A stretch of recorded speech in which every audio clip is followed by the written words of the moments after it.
What's up, good people? I hope you're having a blessed day. This is High Ground Podcast. My name is Landon, and I'm joined by my friend Zach, and we're going to waste no more of your time. We're going to get right into business. Zach, please tell us, what are we talking about? All right, so today we're going to go over The Office, which is a popular sitcom, which I'm sure most of you are familiar with. And the other thing we're going to talk about is a new announcement, which is called The Paper, which is like a spin-off series set after The Office. Yes. I'm excited for this show. Me and Zach, we've watched the whole season. We always have it in the background while we're recording. It's a perfect background show. It's a perfect show just to sit down and watch. I'm going to go through some analytics of the show real fast. So for those who maybe you've never seen The Office and you're listening to this, thank you for listening to us despite not knowing The Office, first off. But The Office came out in 2005. It ran through 2013. Had 9 seasons, 180 episodes. It was created by Greg Daniels, Ricky Gervais, and Stephen Merchant. It had an overall rating of 9 out of 10 on IMDb and an 81% on Rotten Tomatoes.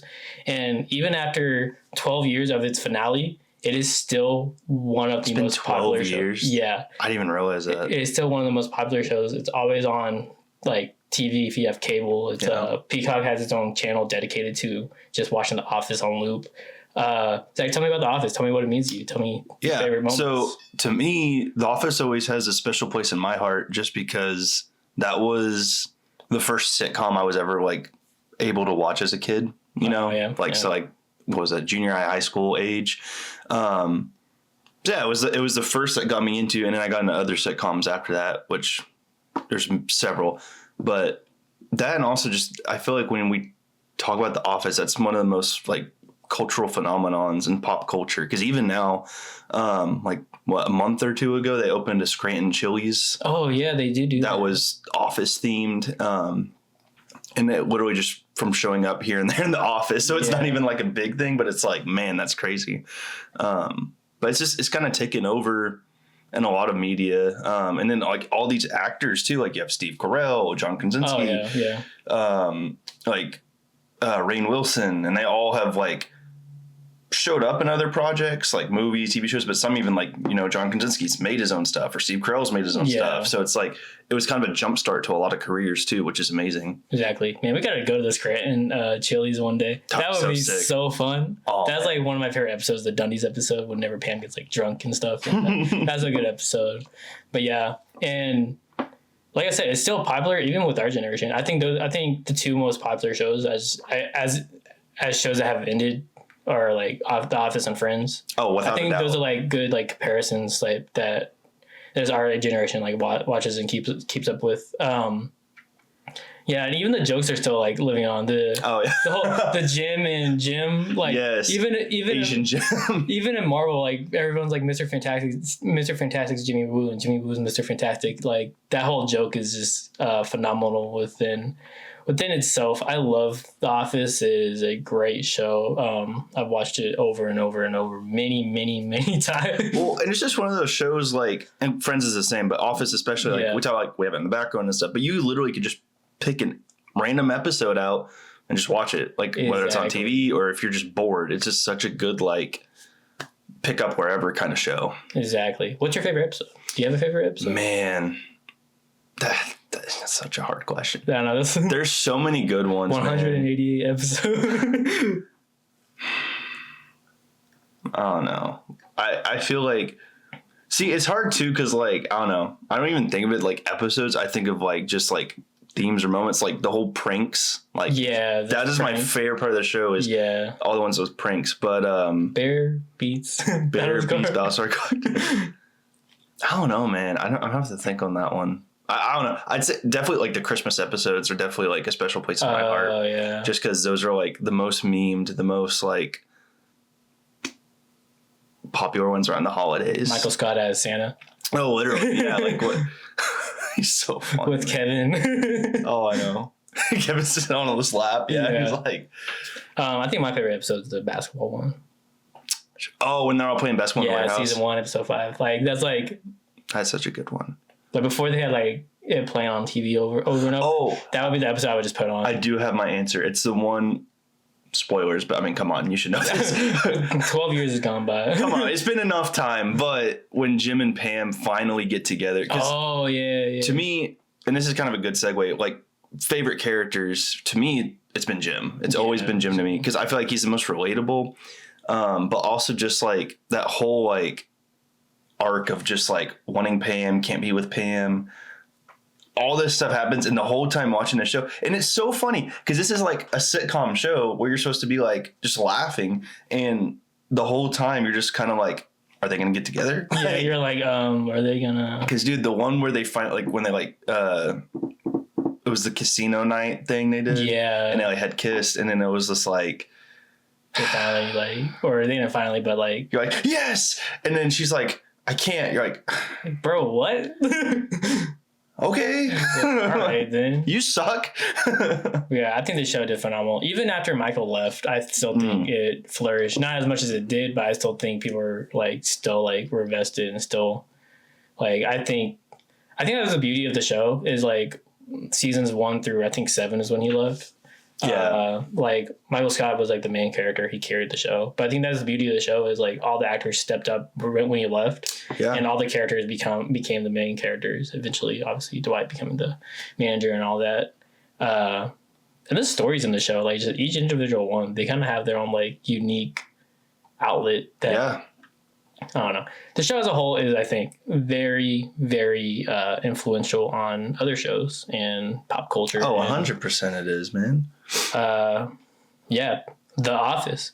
But we all like The Office, so they were like, let's captivate this. Let's do this again.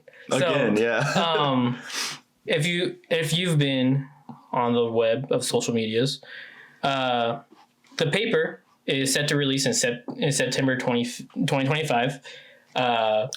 Written by Greg Daniels, who also created The Office, and 5 other writers who I cannot pronounce their name. I'm so sorry. You know who you are. It is starring Domhnall Gleeson, who plays General Hux in the sequels. Okay. Because I was like, I've seen that guy before. And I was wondering who I was like, yeah, I know this guy. Also starring Sabrina Impacitator. I don't know how to say her last name, but she was in White Lotus and Passion of the Christ. Okay. I've never seen Passion of the Christ. I need to watch that still. Such a good movie. And then Oscar is coming back and is playing Oscar. That is the funniest thing. I was thinking that on my drive here. I was like, wait. Because I was thinking of like actors in this show and stuff. I was like, wait, isn't Oscar's name just Oscar in real life? And that was the funniest thing to me because like. There's a few like characters in The Office that are. A lot that are just themselves. Yeah. Phyllis, right? I think so. Yeah, Phyllis is her own name in real life. Phyllis. Angela played Angela. Yeah. Phyllis played Phyllis. Creed Bratton played Creed Bratton. Yeah, like it's just word for word. Word for words. I think that might be it. But yeah, it's The Paper is starring Domhnall Gleeson, Oscar Nunez, and Sabrina, her last name. I'm so sorry if you're listening to this. So my source is Variety. I just looked up The Paper and went from there. So don't flame me. So NBC Universal had an upfront presentation in New York, and they showed the poster that we saw, but they also showed a trailer. Oh, I didn't know they showed the trailer. And in that trailer was, so I guess it's about the documentary crew that followed Dunder Mifflin, but now they're looking for like another office or whatever to like do another like documentary, right? And they found a historical Midwestern newspaper, and the publisher is trying to revive it.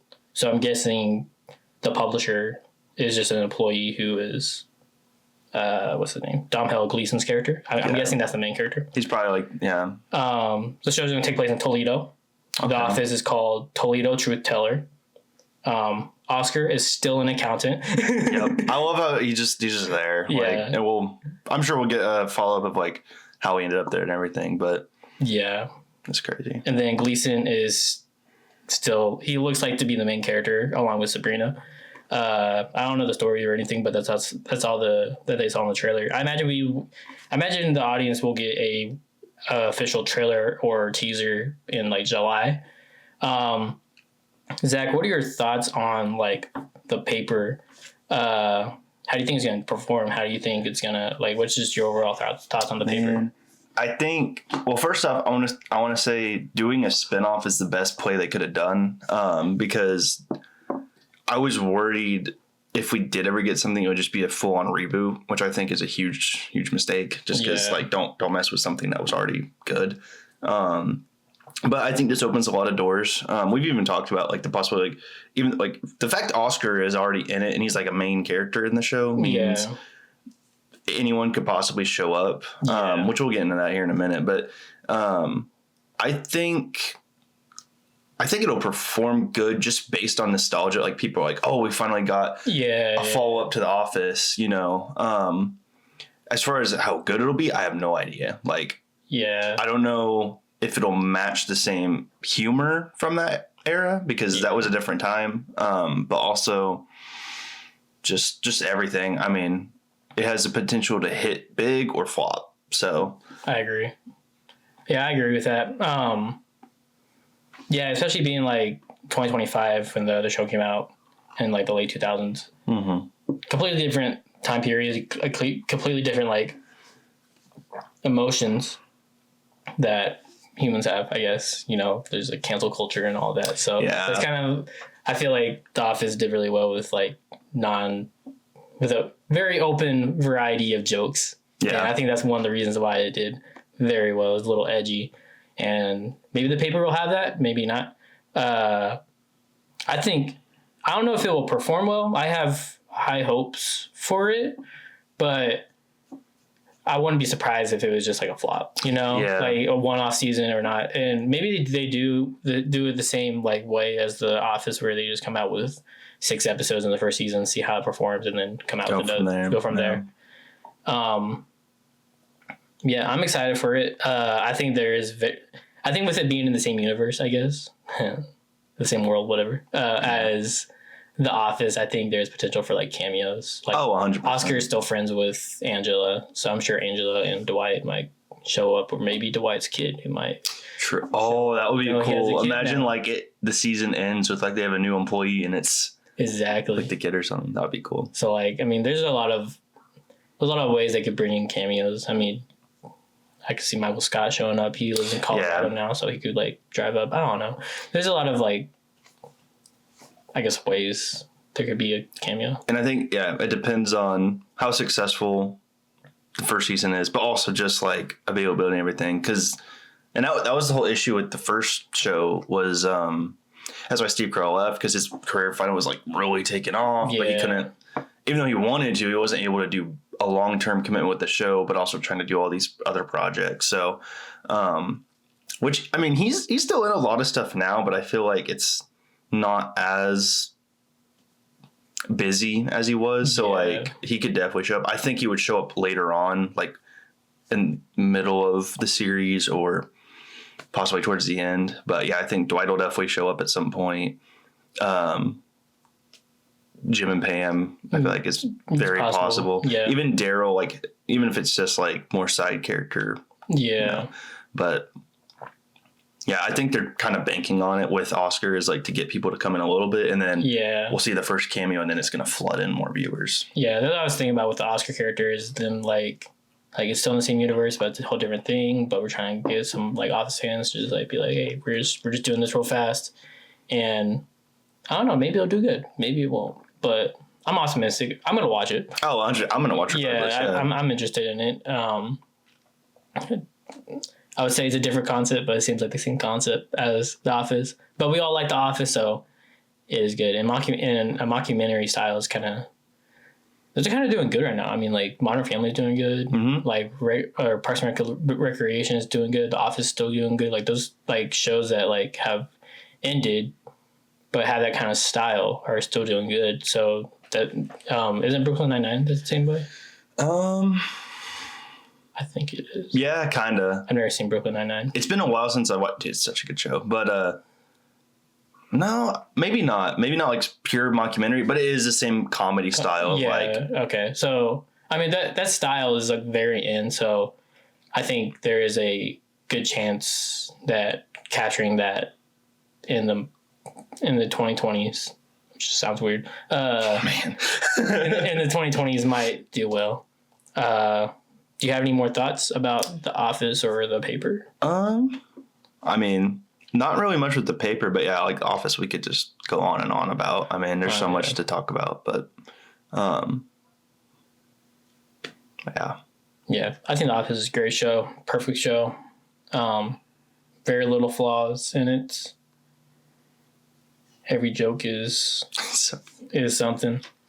But yeah, I think we're gonna. Are you good to wrap up there? Yeah. I think we're gonna wrap it up. I think we're gonna wrap up. Keep your eyes peeled for The Paper. It is coming out in September. At the end of all of our episodes, we love Jesus. We believe in Jesus and the death and resurrection, and we believe in just sharing a verse or an encouragement. Jesus calls us to be disciples, and we are trying. We're not. Before we share, we're not preachers or anything. So like we were just like regular people, but we love Jesus and we want you to love Jesus as well. So Zach's gonna share something. Awesome. So I'm gonna read out of Romans 8:28. This is a very popular verse. It's one of my favorites. And it says, and we know that in all things, God works for the good of those who love him, who have been called according to his purpose. So in kind of anything you do, just know you have a purpose in this world. And it wouldn't be possible without the death and resurrection of Jesus Christ. He loves you.